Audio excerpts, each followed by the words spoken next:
Hello everyone. एक अच्छी और सुखी ज़िंदगी जीना सबका सपना होता है। इस दुनिया में कई लोग तो ऐसे हैं जो करोड़ों कमा के राजाओं जैसे ऐशो आराम में रहते हैं और कई लोगों को 2 वक्त की रोटी, कपड़ा और सर पर छत तक नसीब नहीं होती है।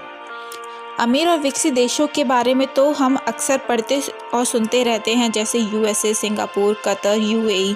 पर आज हम जानेंगे गरीबी का दंश झेल रहे कुछ देशों के बारे में, जो किसी न किसी वजह से, जैसे कुदरत की मार, भ्रष्टाचार, युद्ध, राजनीतिक उथल-पुथल, संसाधनों का सही इस्तेमाल न होना और बढ़ती जनसंख्या की वजह से गरीब और बहुत पिछड़े रह गए हैं। किसी भी देश की अमीरी और गरीबी का अंदाज़ा वहाँ की per capita gross national income, GDP, purchasing power parity और लेवल ऑफ एम्प्लॉयमेंट जैसी चीज़ों से लगाया जाता है। जहाँ दुनिया के 10 सबसे अमीर देशों की average per capita purchasing power $90,000 तक है, वहीं 10 सबसे गरीब देशों की $1181 ही है। इसी से हम इन देशों के लोगों की वे ऑफ लिविंग के अंतर का अंदाज़ा लगा सकते हैं।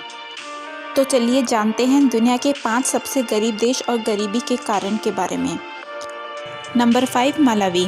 मालावी साउथ ईस्ट अफ्रीका में बसा एक देश है, जहाँ की GNI per capita $1064, population 18.6 million है। यहाँ की 70% से भी ज़्यादा पॉपुलेशन $1.9 प्रतिदिन से भी कम पर अपना गुजारा करती है। गरीब देश ज़्यादातर पूरी तरह कृषि पर ही निर्भर रहते हैं। यहाँ भी 71.9% से ज़्यादा लोग कृषि पर ही निर्भर है और खेती की कोई नई टेक्निक ना होने के कारण और अनुकूल मौसम ना होने के कारण यहाँ खेती भी अच्छे से नहीं हो पाती है। यहाँ एड्स और एचआईवी बुरी कदर फैले हुए हैं। 15 से 49 साल की उम्र के हर 10 में से एक व्यक्ति एचआईवी पॉजिटिव है।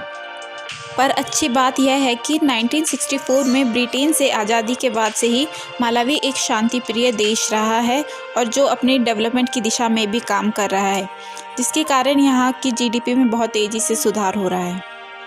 नंबर 4 पर है नाइजर।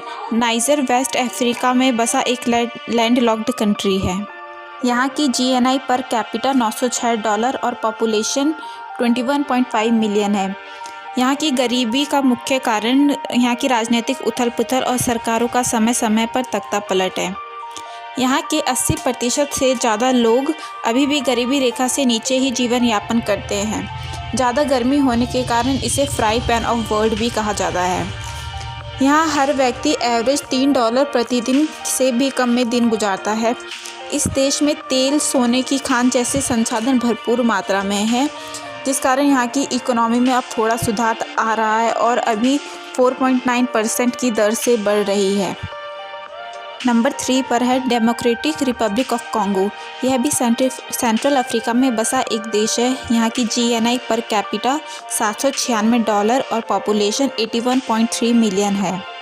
कॉपर, डायमंड और गोल्ड जैसे खनिज पदार्थों के बहुतायत में पाए जाने के बाद भी ये देश गरीबी के मामले में दुनिया में तीसरे नंबर पर आता है।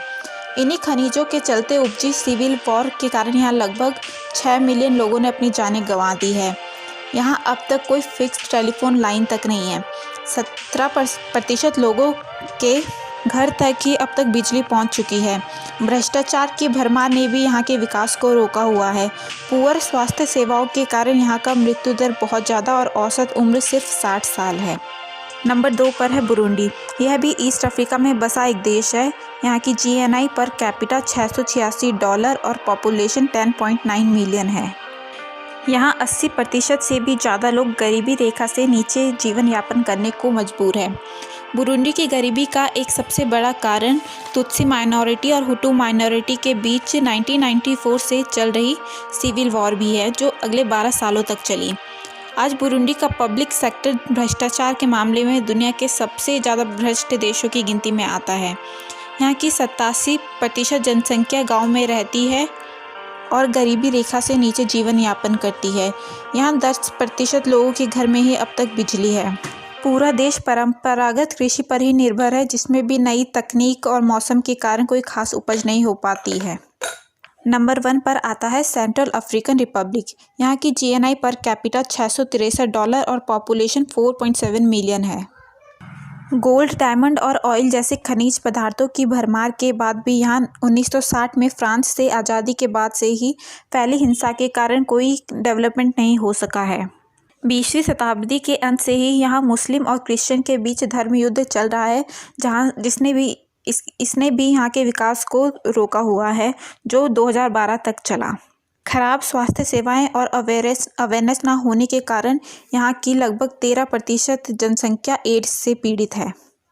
यहाँ की 90% से ज़्यादा जनसंख्या गांवों और स्लम्स में ही रहती है और यहाँ की 61.8% से ज़्यादा लोग कुपोषण के शिकार हैं। समय के साथ इन देशों की इकोनॉमी में थोड़े सुधार की उम्मीद अभी जगी ही थी कि महामारी कोविड-19 ने सभी उम्मीदों पर पूरी तरह विराम लगा दिया है। Thank you.